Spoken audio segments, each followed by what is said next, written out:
नमस्कार. महाराष्ट्राच्या राजकारणात ना सध्या एक वेगळंच काहीतरी घडतंय. काही आवाज असे आहेत जे थेट सत्तेलाच आव्हान देत आहेत. आणि ही फक्त काही राजकीय टीका-टिप्पणी नाहीये, तर ही एक प्रकारची चळवळच आहे जी काही मूलभूत प्रश्न विचारतीये. मग या आवाजांमागे नक्की कोण आहे आणि त्यांना काय हवंय? चला आपण हेच प्रकरण जरा सविस्तरपणे समजून घेऊया.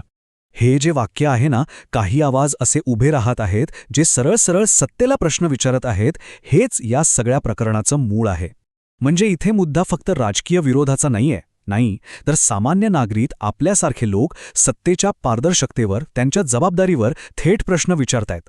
आणि ही एक अशी नवी लाट आहे जी प्रस्थापितांना, म्हणजे जे सत्तेत आहेत, त्यांना थेट आव्हान देत आहे.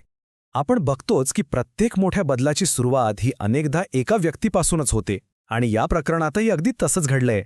एका व्यक्तीने जो आवाज उचलला तोच आज संपूर्ण चर्चेच्या केंद्रस्थानी आलाय. तर पाहूया हे आव्हान नक्की दिलंय कोणी. तर हे नाव आहे रविराज साबळे. त्यांनी आव्हान दिलं आणि तेही कोणाला? तर थेट मुख्यमंत्री देवेंद्र फडणवीस आणि चंद्रशेखर बावनकुळे यांना. पण गंमत बघा, या आव्हानाचं उत्तर काही चर्चेतून आलं नाही, तर थेट आली कायदेशीर नोटीस. आणि त्यामुळेच आता हे प्रकरण फक्त राजकीय राहिलेलं नाहीये, तर ते एका कायदेशीर लढाईत बदललं आहे. आणि खरं तर हाच या सगळ्या प्रकरणाचा मूळ संघर्ष आहे. एका बाजूला आहे प्रश्न विचारण्याचा एक नागरिक म्हणून असलेला हक्क, आणि दुसऱ्या बाजूला काय? तर सत्तेकडून आलेला कायदेशीर कारवाईचा प्रतिसाद.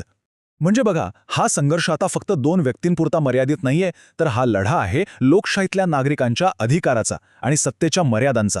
आता होतं काय की एक आवाज जेव्हा उठतो तेव्हा त्याला अनेकांची साथ मिळत जाते. आणि रविराज साबळे यांच्या बाबतीतही तेच होते. त्यांचा लढा आता एकट्याचा राहिलेला नाहीये. त्यांना वेगवेगळ्या क्षेत्रातून पाठिंबा मिळायला सुरुवात झालीये आणि त्यामुळे या आंदोलनाला एक खूप मोठं व्यापक स्वरूप येते.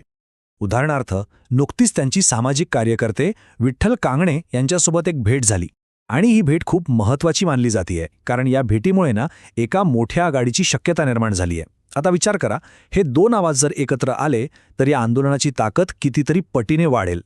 आणि याच गोष्टीची चर्चा आता राजकीय वर्तुळात जोरदार सुरू आहे. आणि इतकंच नाही, या प्रवाहात आणखीही काही मोठी नावं सामील होऊ शकतात अशी शक्यता दिसतेय. जसं की त्रिशूल पाटील, रवींद्र पोखरकर आणि ज्येष्ठ पत्रकार निखिल वागळे यांसारख्या नावांची चर्चा सुरू आहे. आणि विचार करा, जर हे सगळेजण एकत्र आले तर या आंदोलनाचा राजकीय परिणाम किती मोठा असेल, नाही का? बरं, या लढ्याला आता फक्त सामाजिक नाही तर कायदेशीर पाठबळही मिळतंय, आणि तेही छोटंसुटं नाही. जेव्हा असीम सरोदे आणि कपिल सिब्बल यांसारखे देशातले मोठे नामांकित वकील या प्रकरणात उतरतात, तेव्हा एक गोष्ट अगदी स्पष्ट होते की ही लढाई आता फक्त रस्त्यावरची राहिलेली नाही, तर ती न्यायालयातही तितक्याच ताकदीने लढली जाणार आहे. पण ठीक आहे, हे सगळं तर झालं, पण हे लोक नक्की प्रश्न काय विचारत आहेत? म्हणजे या आंदोलनाचं मूळ काय आहे? चला आता ते पाहूया. तर सगळ्यात महत्त्वाचा जो प्रश्न विचारला जातोय तो आहे चंद्रशेखर बावनकुळे यांच्या संपत्तीबद्दल. लोकांच्या मनात एक सरळ साधा प्रश्न आहे की इतकं कमी उत्पन्न असताना एवढी मोठी संपत्ती उभी राहिली तरी कशी? विशेषतः त्यांच्या नावावर ज्या मोठ्या जमिनी आहेत त्याबद्दल खूप चर्चा होतीये. अनेकांचं म्हणणं अगदी सोपं आहे की जर सगळं काही पारदर्शक आहे, सगळं काही बरोबर आहे, तर मग कागदपत्र लोकांसमोर ठेवायला, सार्वजनिक करायला काय हरकत आहे? आणि याच चर्चेत भर पडली आहे ती नितीन गडकरींच्या एका जुन्या विधानाची.